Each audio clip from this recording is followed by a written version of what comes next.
Hey everyone, it's Sensei Victoria Whitfield here, your journey partner in business, welcoming you back to episode 103 of the Journeypreneur podcast. This is your source for channeled holistic stress management techniques, guidance, inspiration, and motivation to stay on your path to rapid financial ascension and massive impact as a conscious entrepreneur. So I am super stoked and excited to get to introduce you to my good friend, Cody Loughlin. Hey. What's up, Victoria? Hey, yeah, you can find him at themoneytalkers.com, and he's the host of the Money Talkers podcast.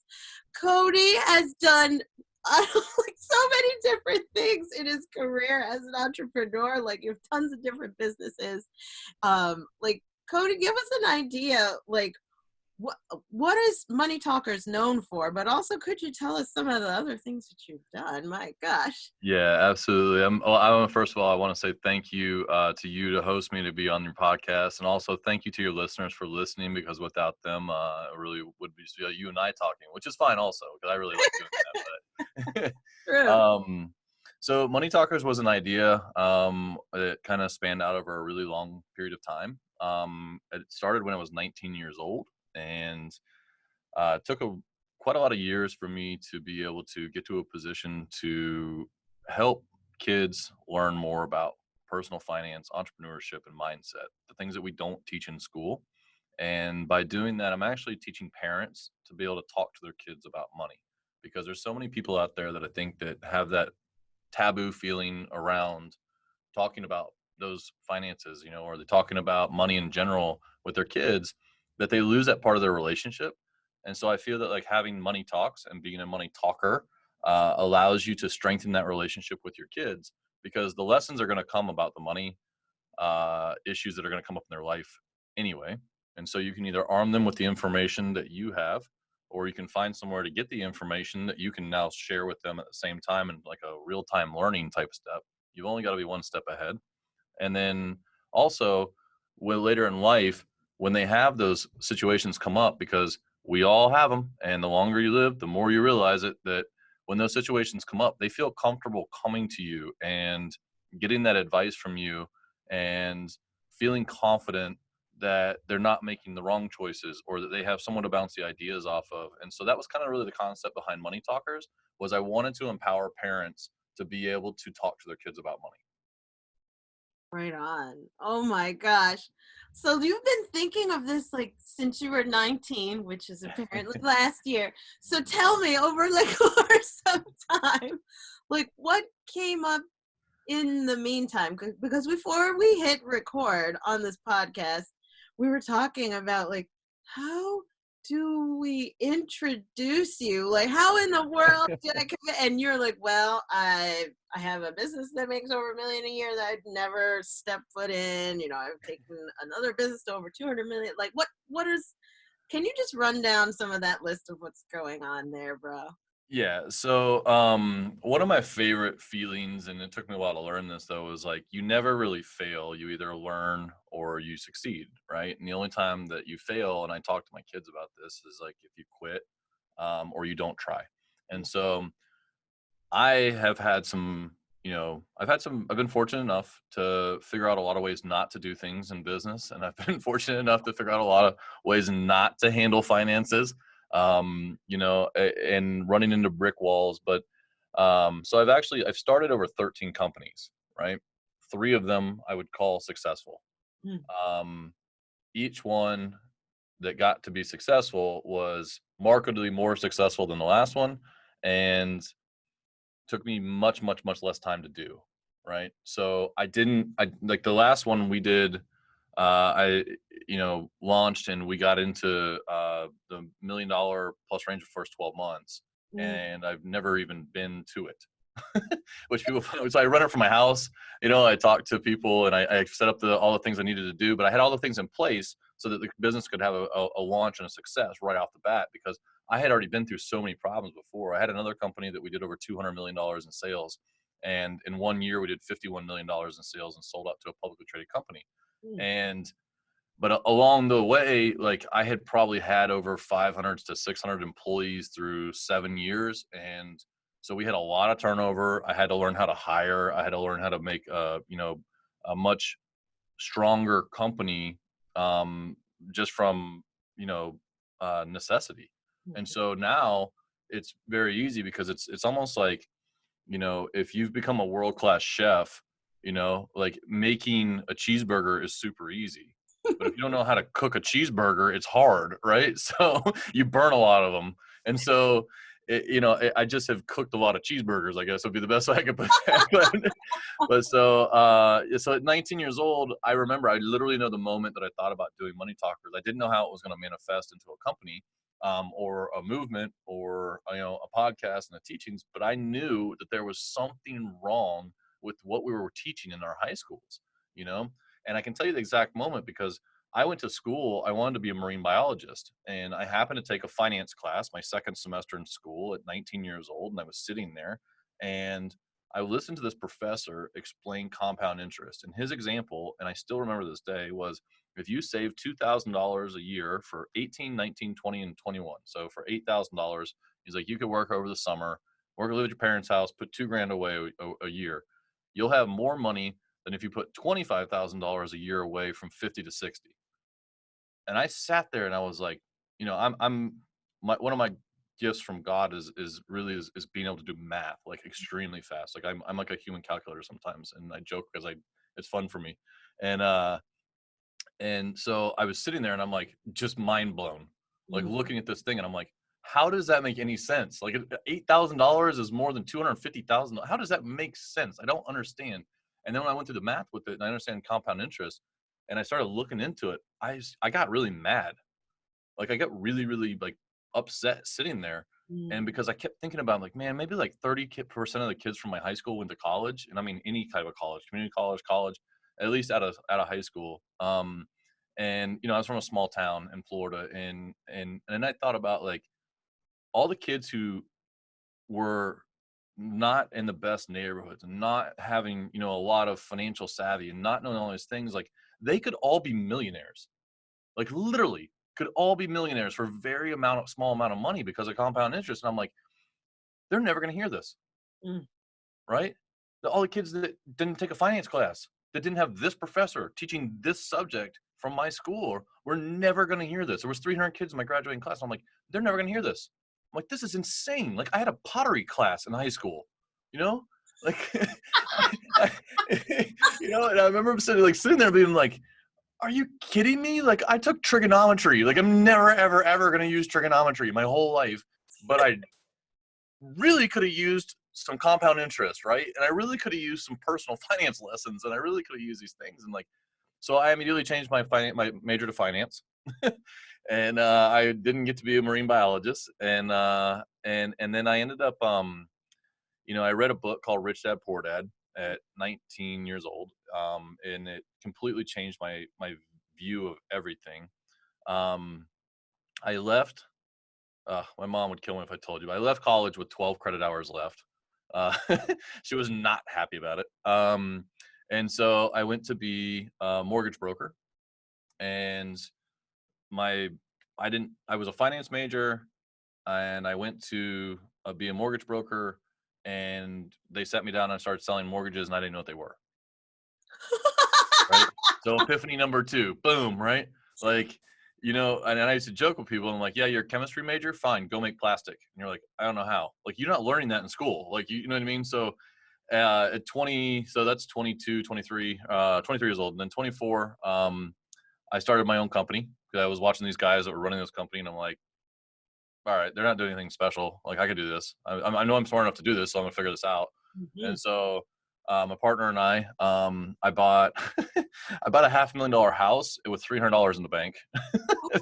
And we started a company, and on the most ridiculous shoestring budget you've ever seen. And like I had 5 people in an office that believed in me. We only had 1 month's rent, and mortgages take 30 days to close. So and in that 1 month's rent, or in that one office with 5 of us working there, I only had one phone. And so we all had to like basically like rotate and like just stand in this little like room with no chairs and stuff. Oh my gosh. In the first month. um, and it was really cool because I had talked my way into this like amazing downtown office space. This guy just like totally took pity on us because I had no idea how much an office space costs. I just was like, we'll just open an office. And then we went to go get office space and I was like, oh my gosh, we don't have enough money for this. So we got this guy to take super pity on us.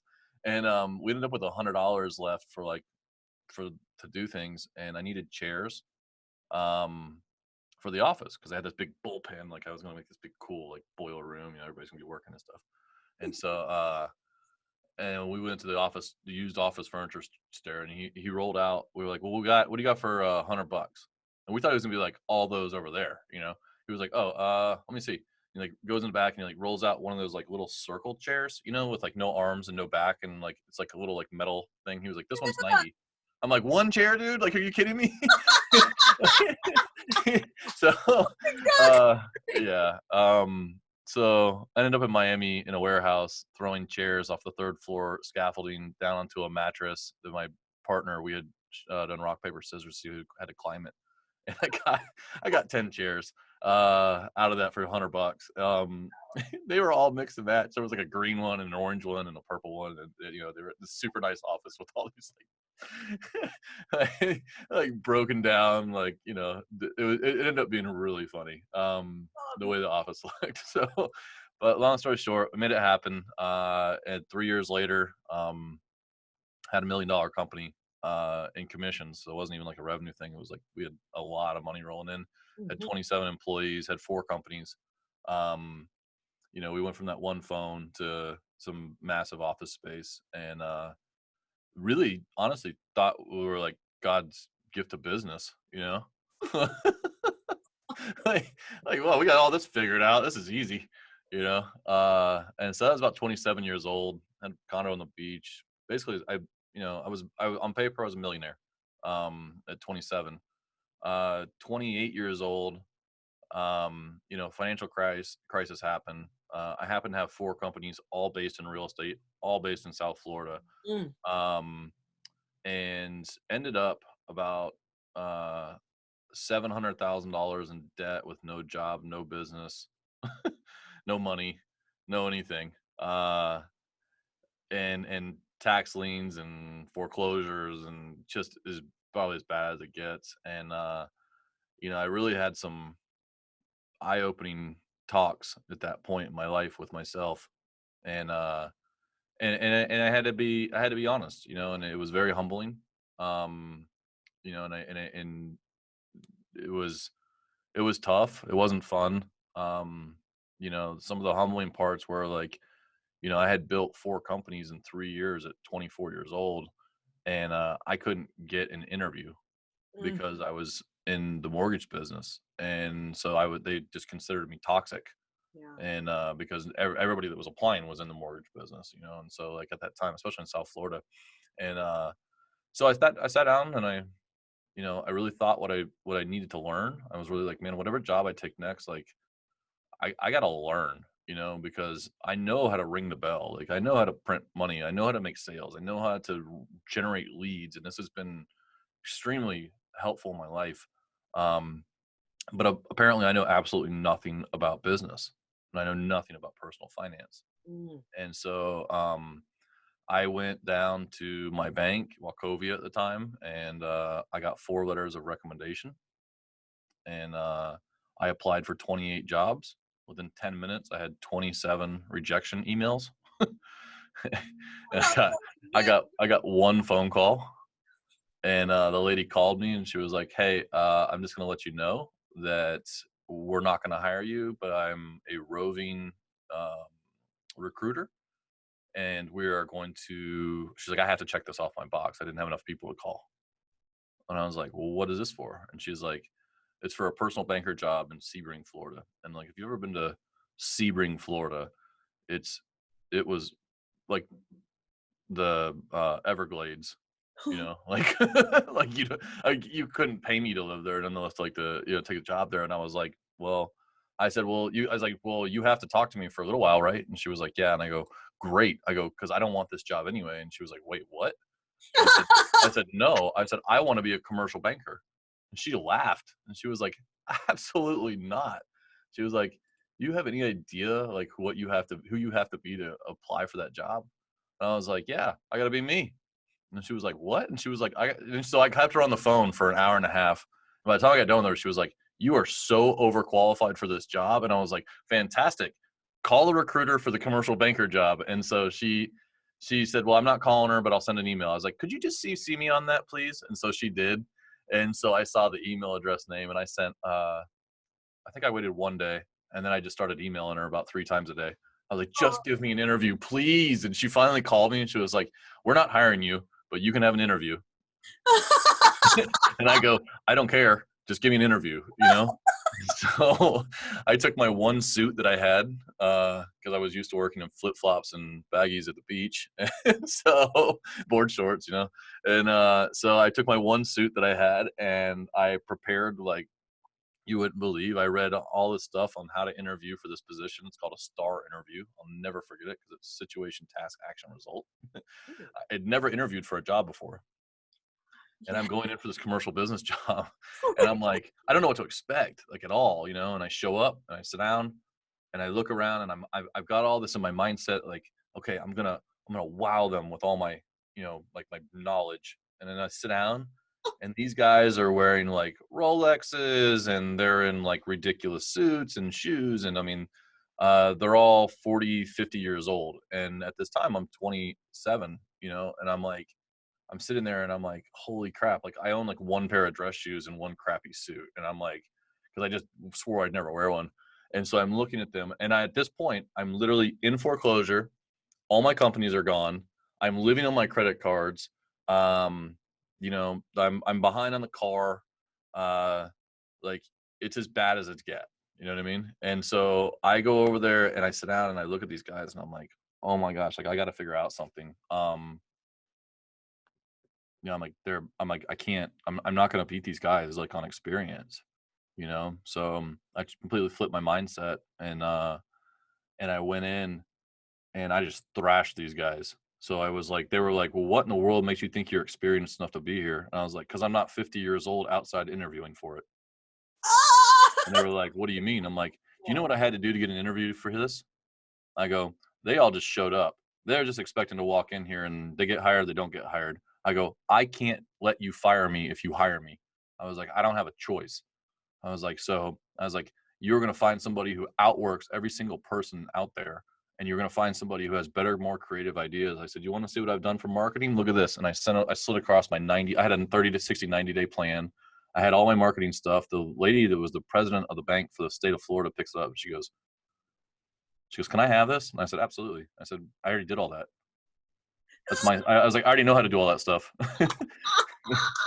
And I left there and I called my wife and I was going to see a friend in like an hour north. And I called my wife and she said, how'd it go? And I go, man, I go, I honestly am probably not going to get this job. And I was like, they said they're going to call me in 2 weeks. And I said, but I will tell you this. I was like, I started crying and I said, you know, I said, I left it on the table. You know, I was like, if I don't get that job, I wasn't meant to have it. I was like, I did not leave anything on the field. I went all in on this interview. And I was like, I tried to sell myself as hard as I could. Long story short, they called me 45 minutes later and gave me the biggest salary on the team. And you really want to talk about crying? That was the time that I started just losing it because I was like, oh my gosh, there's an out to this thing, you know? So we moved to Sarasota. I became a commercial banker. 3 months into the job, Wachovia is failing. The banking crisis is going down. And my boss comes to me and he's like, hey, just so you know, you'll be the first one fired. I'm like, what do you mean fired? He's like, well, there's 14 of us. He goes, 14 you guys. He goes, no way we have 14 people a year from now. I'm like, why am I getting fired? You know? And he's like, well, you're the youngest. You're the last one in and you negotiate the highest salary. I was like, I didn't do that on purpose because I actually dumbed into the salary thing. And so I'm like, you can't fire me, man. Like, I don't have a choice. Like, you don't understand my situation. Like, I can't be fired. So he goes, then make yourself indispensable. And I said, how do I do that? And he goes, you'd better outproduce and outwork not just one person on that team, every single person on that team. You better do it twofold. He goes, then they won't be able to let me fire you. Whoa. He goes, and I love this guy. This guy became one of my best mentors, just mindset people I've ever met in my life. without even really trying. It just, the stuff he said sunk into me so hard.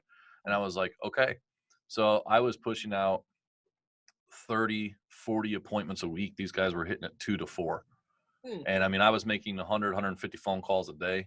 They were making probably 30 a week, you know? And long story short, a year later, there was 6 people on the team and I was one of them. Mm-hmm. And a year after that, I became and I was the youngest business broker in the area, and I was moving into a new city. So I didn't have any, I had no connections. And and then a year later, I led the state in loans, new loans. And then I had, there's a really bad tax story in the middle of that.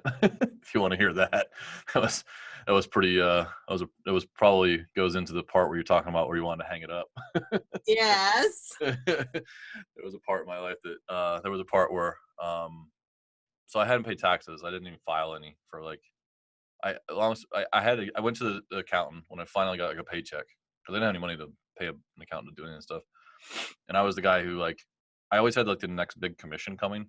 Mm-hmm. So I always I knew I had to pay these taxes but I didn't know how bad it was. And I had these massive commissions online that I was going to have, I don't mean like online, like on the internet. I mean, like up next coming down, like I had a $54 million building I was supposed to be closing on, and with the loan, and then I had all the loans going back out, and so I had all this stuff lined up when the rug got pulled out from under me. When Bear Stearns went down, it killed my deal a week before it closed, and I was supposed to make like $1 million.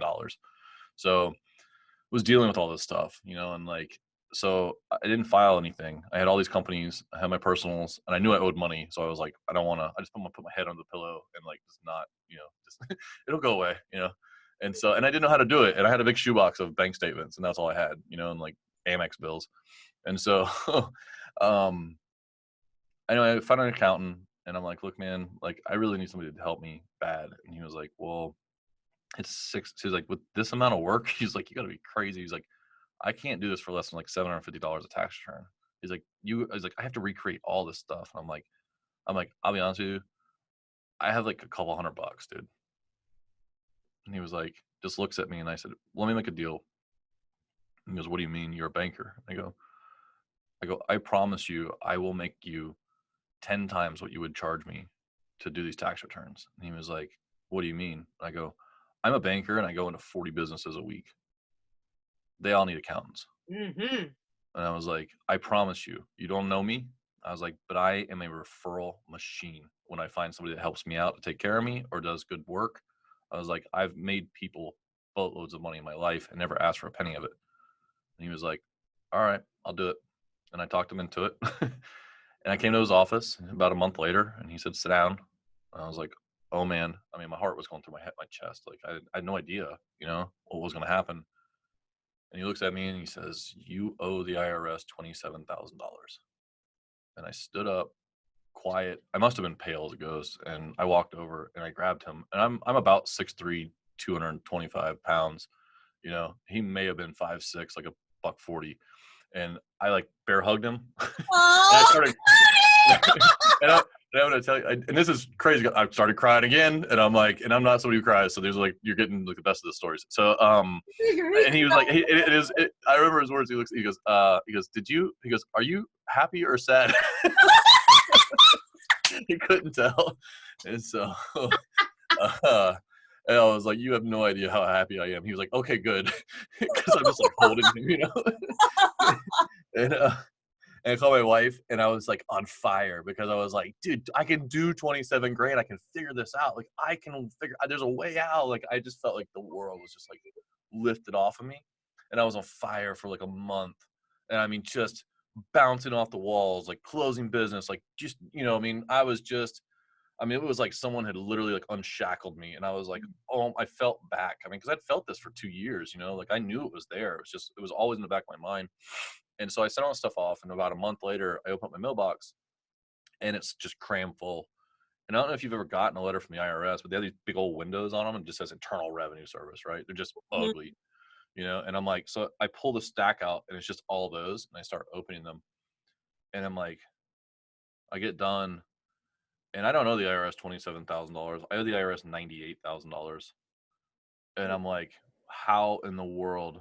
And they're like, it's penalties and interest. I'm like, mm.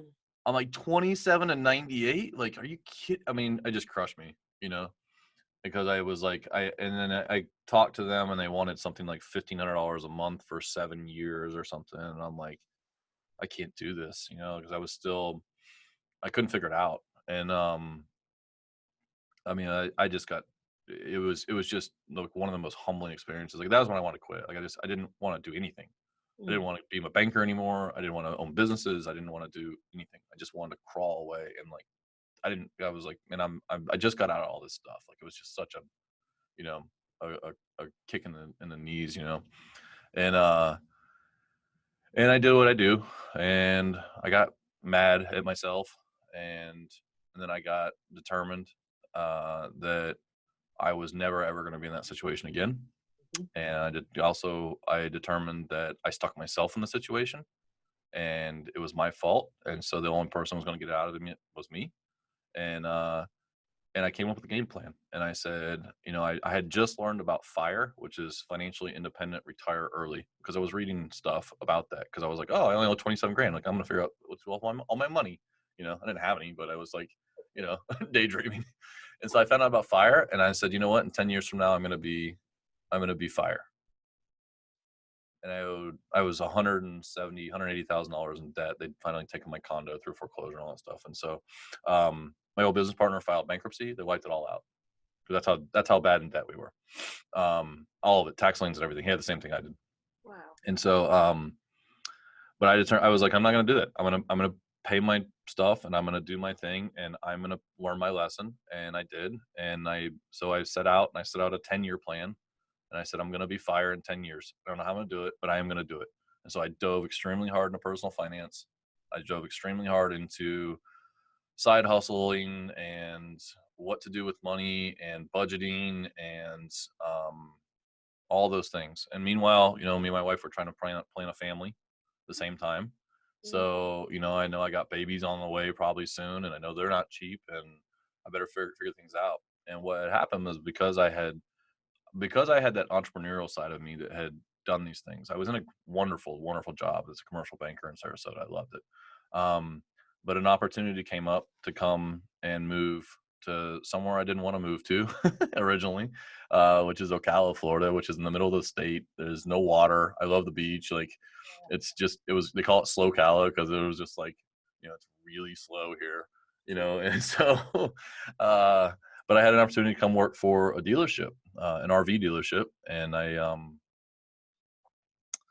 I had never been in one, and so I said okay, because he said he said, I'm going to give you the opportunity to. He's like, I got to find somebody to lead this to, and I went up and I did my thing with my financials, and I did my thing with my internet leads, and I did my thing with all that stuff, and then I ended up taking over the finance department, and I ended up buying the dealership out. And for somebody who swore they'd never be in debt before, went into millions and millions and millions of dollars of debt to buy this dealership. Ooh. And then I got a real lesson in working. So I spent the next 7 years working 60 to 70 hours a week. Had 2 kids. Uh, Basically, I committed myself. I was either at work or with my kids. And so I cut up myself off from all friends and everything else. I mean, I went to work, but I had to. And this was my out. I didn't know what it was going to be, but this was my out, and I knew it. And so I knew that if I got this business to where it needed to be, I could sell it, and then I would get to where I wanted to be. And so I started trying to invest in property, and I started building things up. And company came in to buy us a couple different times, private equity, publicly traded companies, different sources. And we went through that for about 2 years. Meanwhile, I did more um, like business strategy training than you probably ever could. That's all I did was I stopped listening to the radio, and all I did was listen to Audible, and all I did was try to read books, and all I did was try to teach all this stuff too, because I really believe that you can't just learn things, you need to teach it to Mhm. solidify it inside of you.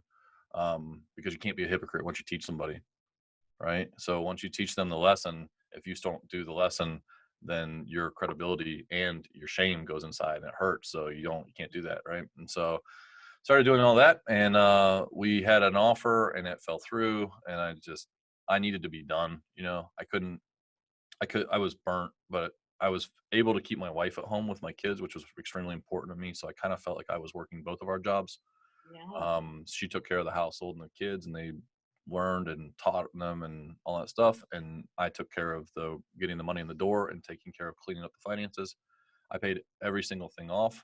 I got completely debt free, except for these millions of dollars with the business. Um, and we ended up getting bought out.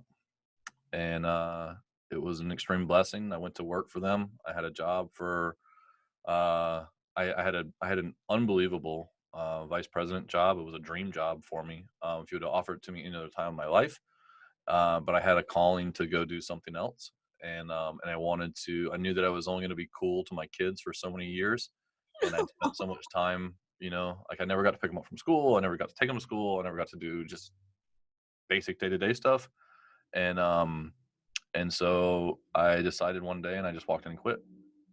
Mm.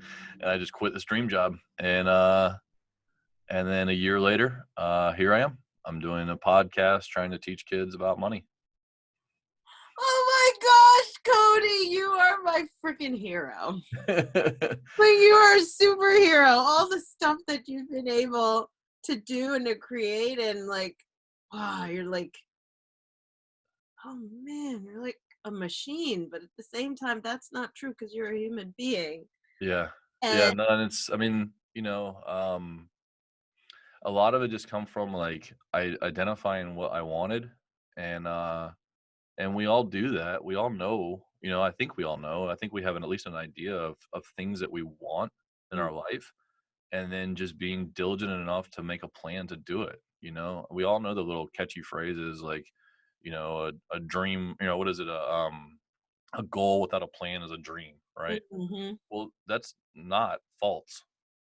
My favorite thing, and I have this inscribed, and I've actually had several of my friends give it to me, was is Henry Ford, and he said, you cannot build your reputation on what you're going to do, mm, right? And so we're all going to do these things.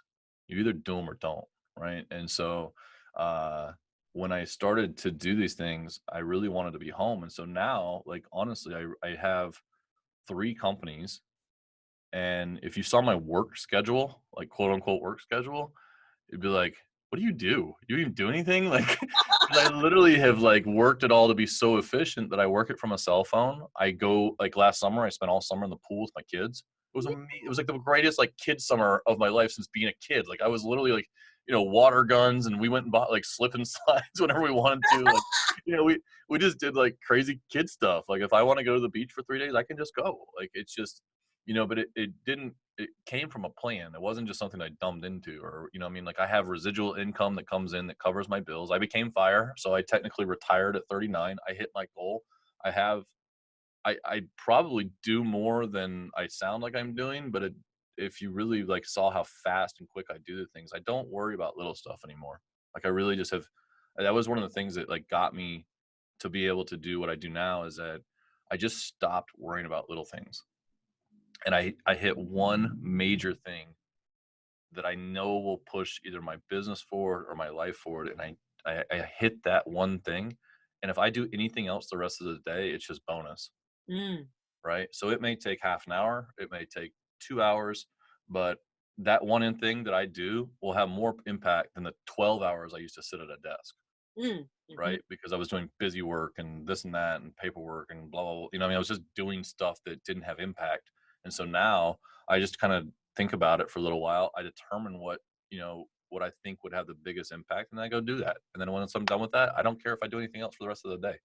And by doing that, it's allowed me to just open up my time. And now what I want to do is I want to have an impact, because I originally started Money Talkers out as the trillionaire movement, and I had to change it because, for one, I don't know how to spell trillionaire.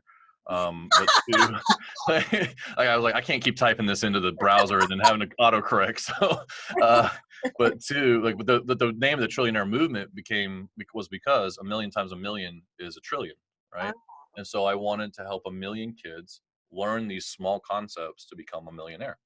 And But I was thinking about it, and I also, as I was researching and meeting people and just kind of throwing this idea out to anybody I could talk to, almost everyone told me like, yeah, well, my parents never talked to me about money.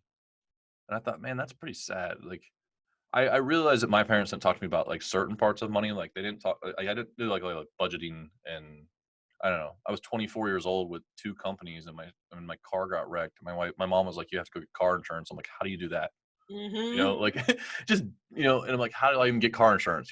And so, um, and I realized, I'm like, you're going to get your information from your surroundings when you need it, not when you need to know the information ahead of time so that you get good information. And then, you make massive changes, and people don't realize it. Like small things like interest rates and small dips in credit scores and those kinds of things literally add up to hundreds of thousands of dollars over your lifetime. And Mm-hmm. so I thought in my head, I'm like, well, I don't want to just try to teach kids compound interest. I want to teach parents how to teach their kids compound interest and have and put that relationship together. Like I found it to me was my parents talked to me a lot about entrepreneurship. My dad was kind of in the same thing. Like he was always moving to thing. Like he wanted to try different stuff, and he had like a main job, but I guess he was a side hustle king. Why before before that was really like a term. And so I mean, my mom became a really successful entrepreneur, and from a housewife.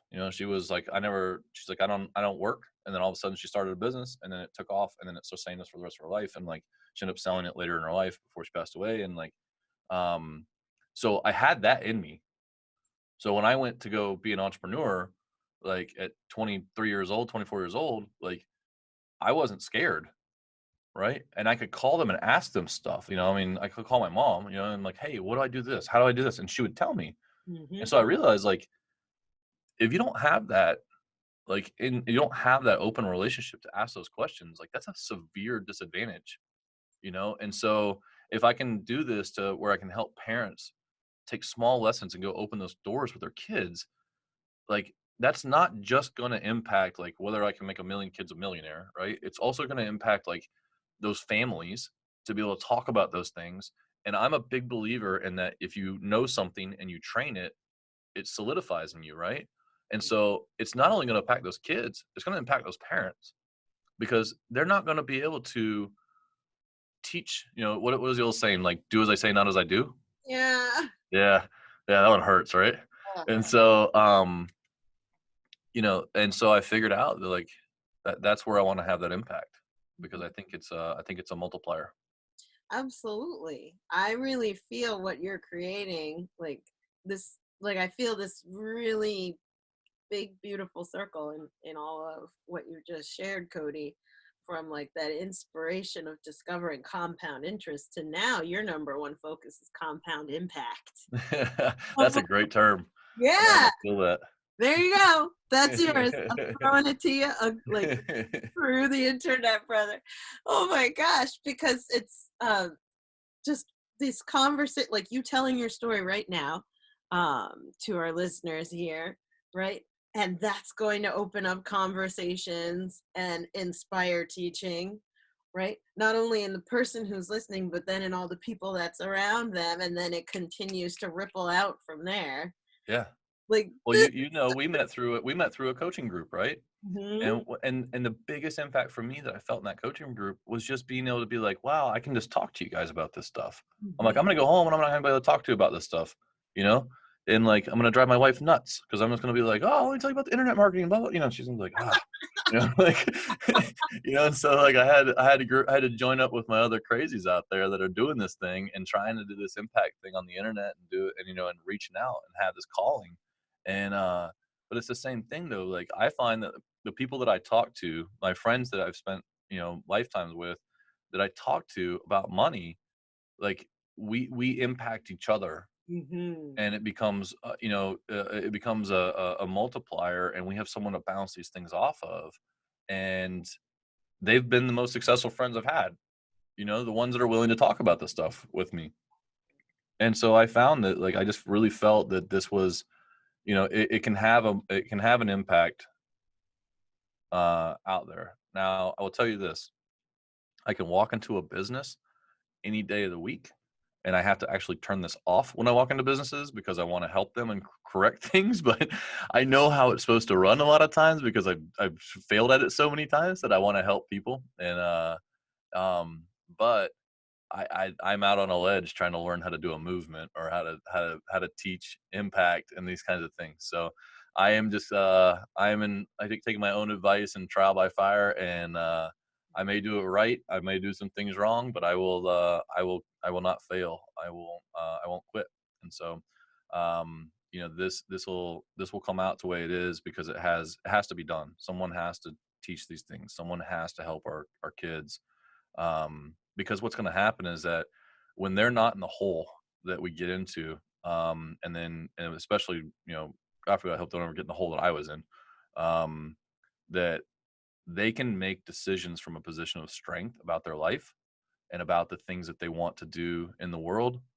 And when you're not worried about money and you have a solid base, and you have it's like building a house on a really good, um, concrete hardcore slab, right?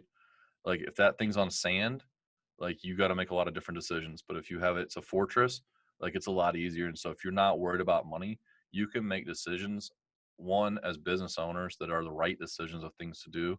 Two, as a family, you can make the decisions that you have the opportunities to help and to do those things. You can be charitable, um, and you can go out and do jobs and take the time to do things that have impact.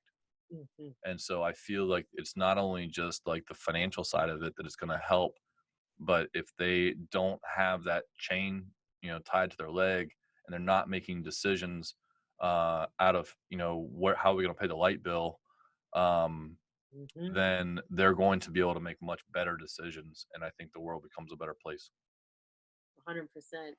100%, Cody. Brother, oh my gosh. You and I both know that, like, we could sit and talk all day because this is only the tip of the iceberg. I'm full of inspiration. Like I'm trying to hold back. Oh my gosh. The- So that was question number one. Yeah. Yeah, we're gonna you know what? Would you be open to coming back? Yeah, I love talking to you.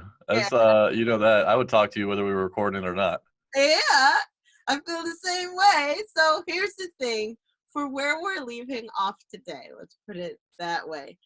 Where can somebody get involved? Because I know when I listen to your podcast, dude, I learn a ton. You're like, okay, this is what you teach your kids. And I'm like, I never learned what the heck in the best way possible. Yeah. So it's Yeah. super inspiring. So where are we going to celebrate you? Where can we join the movement and support this vision?